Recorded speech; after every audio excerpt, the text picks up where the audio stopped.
Patrick, à toi. Patrice. Ah, hein, Patrick.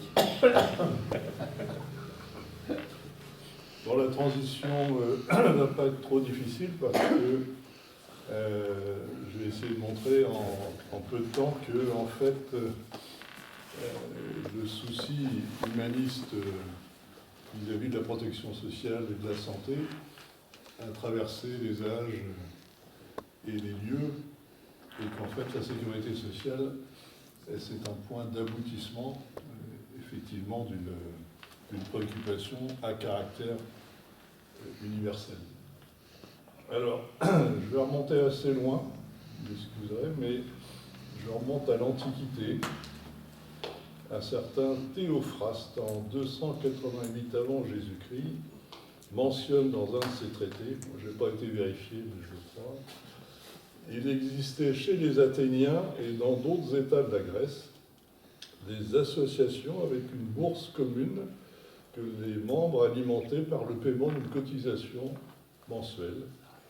Et le produit de ces cotisations était destiné à porter secours à ceux qui avaient été atteints par des revers de fortune. On a quasiment tout dit là. C'est l'idée qu'à plusieurs, on est un peu plus efficace que seul pour faire face à certains aléas. Bon, évidemment, à l'époque, je pense qu'il n'y avait pas de problème de retraite au sens strict. C'est plutôt la santé, bon, ou les accidents. Bon, c'était une préoccupation donc qui remonte assez loin. Au Moyen-Âge, on voit par exemple des corporations d'artisans qui voient le jour. Il trace par exemple des ouvriers cordonniers à Perpignan qui fondent une société de secours en 1326. Alors, je ne sais pas exactement les modalités de fonctionnement, mais ça revient un peu encore à ça. Sous Louis XIV, si je ne fais pas d'erreur, Colbert, c'est Louis XIV,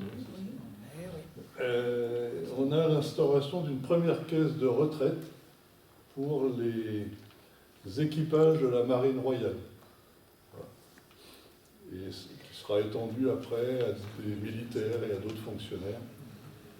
Bon, c'est les seuls à l'époque qui bénéficient de ce qu'on peut appeler un emploi réglementé. C'est encore révolution.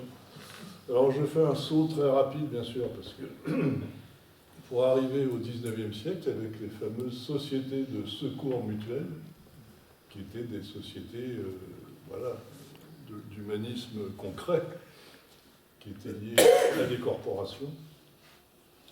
Alors il faut voir deux choses que je n'avais pas du tout conscientisées dans le rapport politique à ces organisations. C'est que d'une part, elles deviennent extrêmement importantes.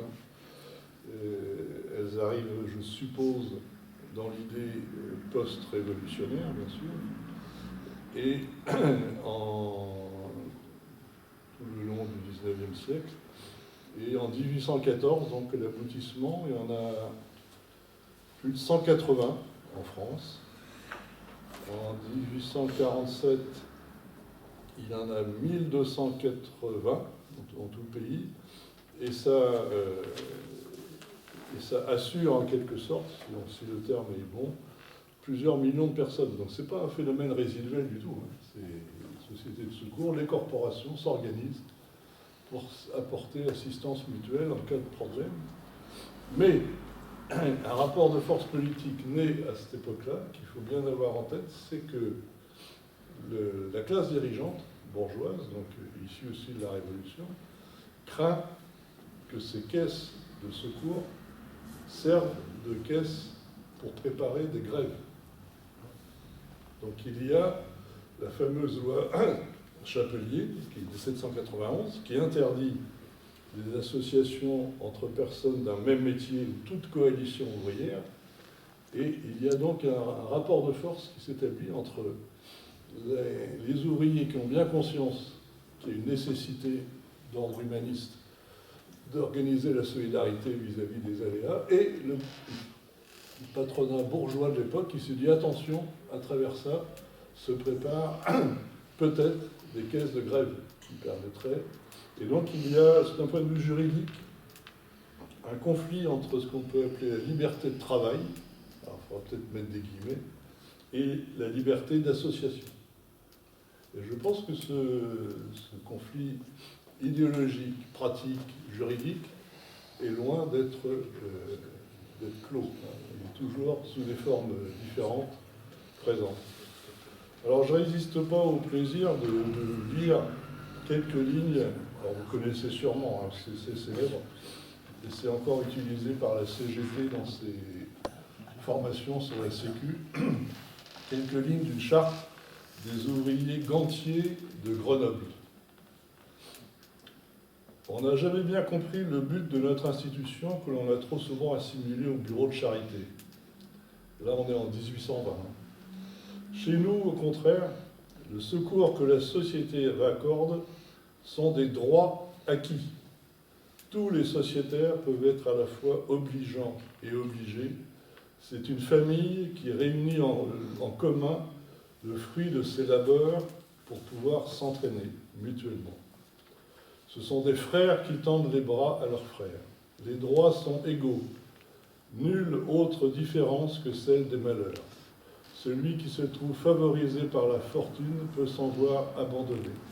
Alors ses droits sont indiscutables et ce qu'il a fait pour ses frères doit être fait pour lui. Chez nous, le reproche est un crime. La divulgation, une faute sévèrement punie. Pourquoi ? Parce que celui qui reçoit ne reçoit rien de personne. C'est sa propriété qu'on lui remet, c'est son bien qu'il dépense. Il ne doit aucun remerciement, le contrat est réciproque. J'ai l'impression qu'avec ces phrases-là, il n'y a pas grand-chose à rajouter et que Croizat n'a fait que donner un prolongement institutionnel à un principe qui était déjà inscrit dans la tradition ouvrière. Alors après, il y a évidemment, historiquement, quelques lois importantes au cours du XIXe siècle qui sont des préludes, des prémices à la Sécu. La première, c'est la loi du 9 avril 1898 qui concerne les accidents du travail. Alors, c'est fondamental, c'est très important parce qu'elle prévoit une rente calculée en fonction de l'incapacité, bien sûr, et qui est versée soit à celui qui a été accidenté, soit s'il y a la mort à son conjoint ou à sa famille. Tout accident, selon cette loi, doit être déclaré, ce qui n'était pas le cas avant. Et les chefs d'entreprise sont tenus, sous peine d'amende, d'afficher le règlement de cette loi dans les ateliers. Ce n'est pas une loi qui est arrivée facilement, hein, elle est issue de près de 18 ans de débats à l'Assemblée, portés notamment par un certain Martin Nadeau, qui est qu'on appelait l'ouvrier député. Ce qui renvoie d'ailleurs assez naturellement à la composition sociologique de l'Assemblée nationale, où, de manière très singulière, la condition ouvrière est notoirement absente à l'époque où on parle. Je pense que le pourcentage d'ouvriers à l'Assemblée nationale actuelle, je ne sais pas si quelqu'un a le chiffre en tête, là, mais... Zéro. Ça ne doit pas être loin de zéro. Voilà. Ça dit beaucoup de choses. Hein. Ça dit beaucoup de choses. Sur la carence de la démocratie représentative qui ne représente pas grand-chose. Bon, bref, ça sera un autre débat. Intéressant aussi de voir que selon, à la suite de cette loi, il y a des enquêtes qui sont publiées, notamment sous l'égide d'un ministre du Travail, ce qui est une nouvelle fonction à cette époque-là, un certain René Viviani, qui devient le premier ministre du Travail et de la Prévoyance sociale. On est en 1906. Hein. Et il est possible de se faire une petite idée d'ordre statistique sur le problème très aigu de l'accident au travail, hein, qui était avant complètement négligé par le patronat. Par exemple, les chiffres de 1912. nombre d'accidents ayant entraîné une incapacité permanente totale, 144. Nombre d'accidents ayant entraîné la mort, 2828. Nombre d'accidents ayant entraîné une incapacité partielle, 34 000. Parce que je me suis amusé, enfin non, c'est pas très drôle, mais j'ai regardé les chiffres de 2023 sur les morts au travail. Bon, évidemment, il faut comparer démographiquement, ça ne relève pas la même quantité de travailleurs, mais on est quand même à 1287 morts au travail en France en 2023. Un des pays les plus mauvais chiffres sont en France. Ah ouais. Alors, trois bouquins l'année dernière sortis sur cette question, et c'est complètement passé à la trappe. Comme quoi, là, c'est la plupart du temps qui pourrait être évité largement par des précautions qui devraient être prises en amont. Ça renvoie en carence qu'il y a en inspection du travail. Exactement. Tous ces problèmes-là paraissent historiques, mais sont redoutablement actuels encore. Bon, donc voilà, on va faire un petit bond dans le temps pour arriver à la première loi concernant les retraites ouvrières et paysannes, qui date du 5 avril 1910. Alors, en Europe, de façon générale, c'est pas spécifique à la France, il y a une préoccupation des vieux qui apparaît. Alors, il faudrait un historien pour comprendre pourquoi spécialement ça émerge à cette époque-là, mais que ce soit en Allemagne, où il y a un régime de retraite qui a été mis en place en 1889, ou en Belgique, en Italie, au Royaume-Uni, on s'occupe du sort des vieux. Peut-être parce que l'espérance de vie a augmenté et que le vieux devient une composante de la société, ce qui n'était pas le cas avant, parce qu'il était mort. Mais bon, Composante visible. mais oui, la loi du 5 avril 1910, donc, prévoit le versement d'une pension, mais alors tenez-vous bien, à partir de 65 ans, quand on sait que l'espérance de vie de la classe ouvrière à l'époque ne dépassait pas 45. Donc la CGT parle de retraite pour les morts. Bon. Il y a à peine 7 à 8% de la population ouvrière qui atteint 65 ans. Donc évidemment, ça fait un peu... On sent que la préoccupation est là, mais que la traduction dans les faits est quand même en décalage avec la réalité sociale. C'est très clair. Alors, je vous fais une petite devinette. Qui monte à l'Assemblée pour dire « Nous allons voter cette loi pour le principe. Nous la votons malgré les sacrifices qu'elle impose à la classe ouvrière, mais demain, nous vous demanderons un âge abaissé, une institution spécifique pour l'invalidité. Nous vous demanderons une retraite plus élevée et une participation plus large des assurés à la gestion des caisses. Vous avez deviné ? C'est Jaurès.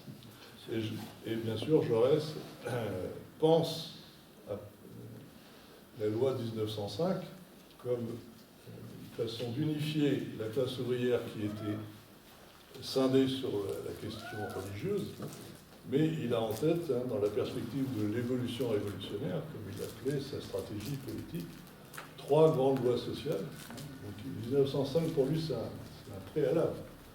La loi, évidemment, sur les retraites ouvrières et paysannes, la loi sur le dimanche chômé, c'est une loi sociale importante, et l'impôt sur le revenu, qui est de 1914. Donc il y a l'idée quand même que l'idée de la pacification sur le plan laïque, c'est un préalable à la capacité revendicative, révolutionnaire d'un peuple qui, une fois uni sur cette question-là, garde une puissance revendicative qu'il n'avait pas avant. Bon, cette loi va être un échec sur le plan économique, pour des raisons sur lesquelles je passe, parce que, bien sûr, elle procède par capitalisation, il y a des soucis d'ordre économique, ce qui fait qu'elle ne va pas bien fonctionner. Une autre loi importante à citer, qui précède la sécurité sociale, ce sont des lois des assurances sociales de 1928 1930. Alors c'est une loi qui met en place un système d'assurance sociale obligatoire pour les salariés. Elle va être, je lis ici, que ça préfigure en fait, ça donne les prémices de l'ordonnance du 4 octobre 1945 sur la Sécu. Alors, comment ça fonctionne?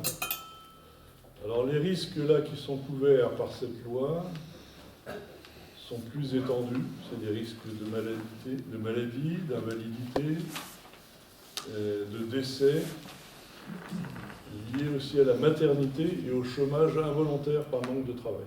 Donc il y a déjà, les risques sont déjà un peu pensés comme ils le seront par Croizat.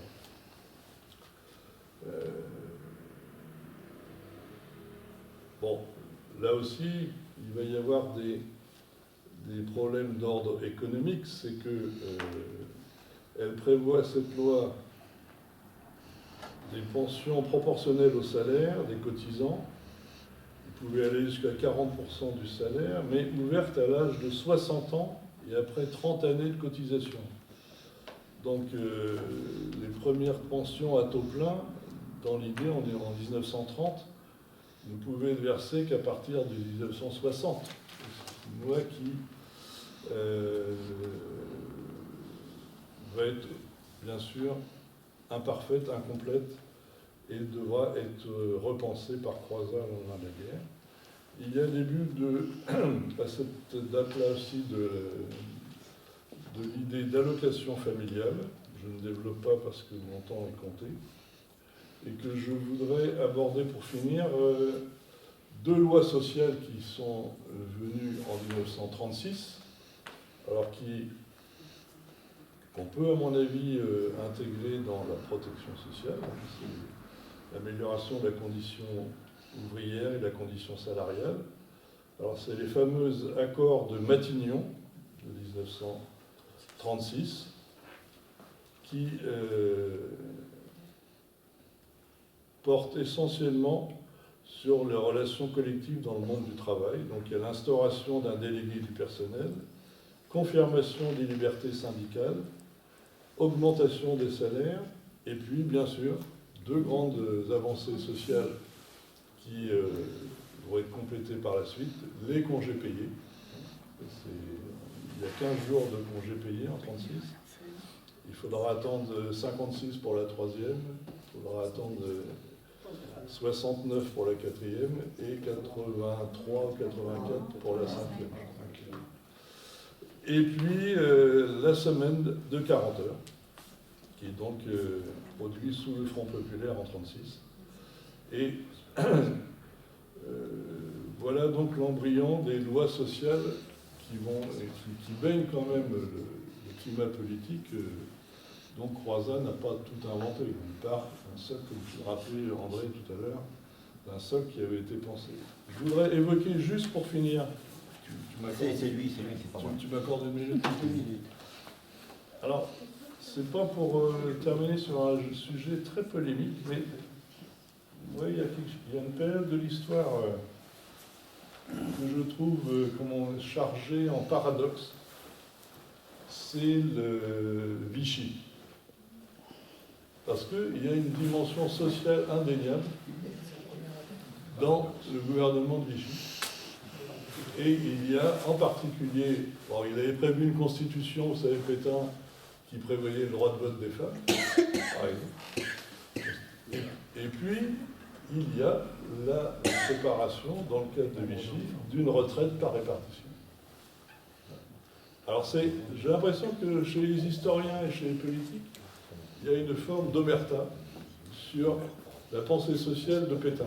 Je peux comprendre, c'est pas quelque chose qui est très, très populaire, mais il faut reconnaître à cette... il y avait déjà les assurances sociales qu'il y avait Laval, comme président du Conseil allemand. Voilà, il y avait quelque chose qui... alors il serre la main à Hitler, bien sûr, mais dans son gouvernement, il y a une ébauche d'une pensée sociale, alors bien sûr qui a été balayée par l'histoire, on comprend pourquoi, Mais je trouve qu'il serait quand même légitime que les historiens requalifient un peu cette période. Pas pour réhabiliter Pétain, mais penser qu'il y avait une pensée sociale qui germait déjà à cette période. Je vous remercie de votre attention. Merci bien.